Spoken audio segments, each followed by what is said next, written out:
استووا واعتدلوا أقيموا صفوفكم فإن تصفية الصفوف من تمام الصلاة. Međem brata, međem Gospodu, vezgledači drama. Allahu Akbar.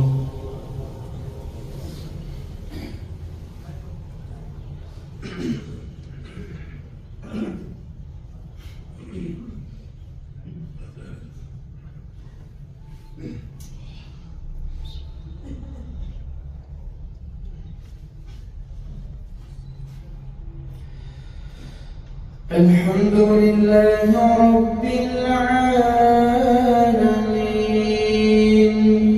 الرحمن الرحيم مالك يوم الدين إياك نعبد وإياك نستعين اهدنا الصراط المستقيم صراط الذين أنعمت عليهم غير المغضوب عليهم ولا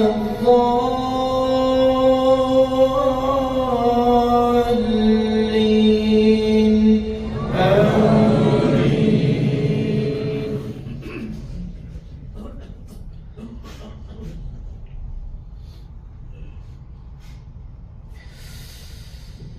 أقم الصلاة لدلوك الشمس إلى وسط الليل وقرآن الفجر إن قرآن الفجر كان مشهودا ومن الليل فتهجد به نافلة لك عسى أن يبعثك ربك مقاما محمودا وقل رب أدخلني مدخل صدق وأخرجني مخرج صدق واجعل لي من لدنك سلطانا نصيرا وقل جاء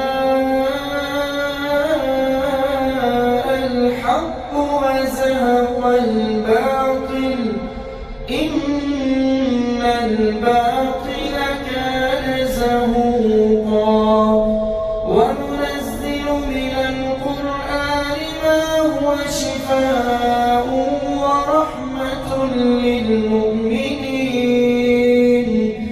ولا يزيد الظالمين إلا خسارا وإذا أنعمنا على الإنسان أعرض ونأى بجانبه وإذا مسه الشر كان يئوسا قل كل يعمل على شاكلته فربكم أعلم بمن هو أهدى سبيلا. الله أكبر.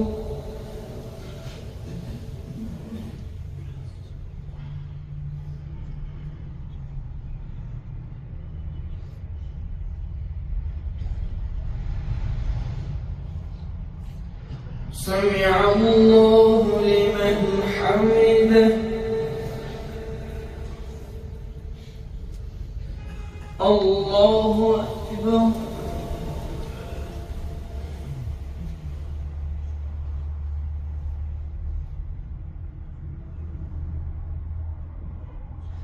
الله أكبر.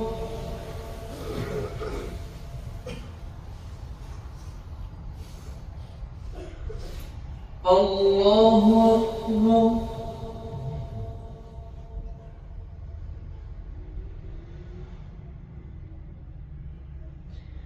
الله أكبر.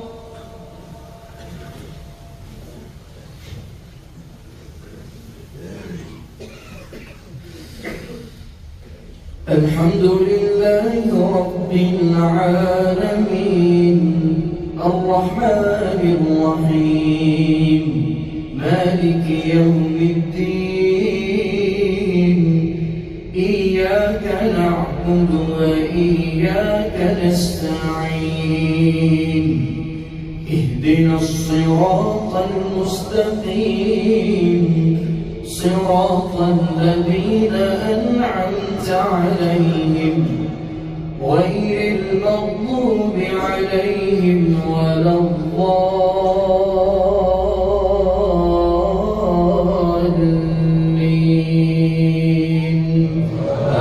آمين.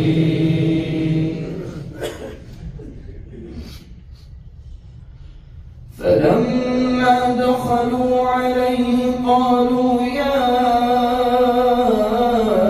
أيها العزيز مسنا وأهلنا الضر وجئنا ببضاعة مزجاة فأوف لنا الكيل وتصدق علينا إن الله يجزي المتصدقين. قال هل علمتم ما فعلتم بيوسف وأخيه إذ أنتم جاهلون قالوا أئنك لأنت يوسف قال أنا يوسف وهذا أخي قد من الله علينا إنه من يتق ويصبر فإن الله لا يضيع أجر المحسنين. قالوا تالله لقد آثرك الله علينا وإن كنا لخاطئين. قال لا تثريب عليكم اليوم يغفر الله لكم وهو أرحم الراحمين. اذهبوا بقميصي هذا فألقوه على وجه أبي يأت بصيرا وأتوني بأهلكم أجمعين. الله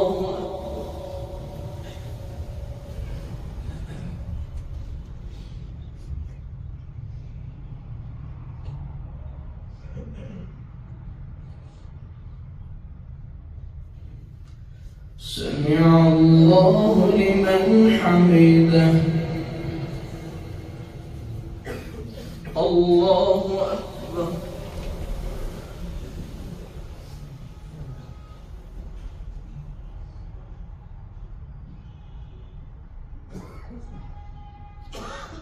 الله أكبر.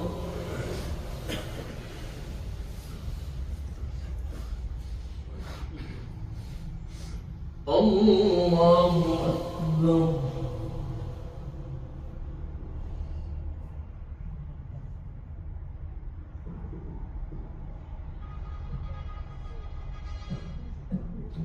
الله أكبر.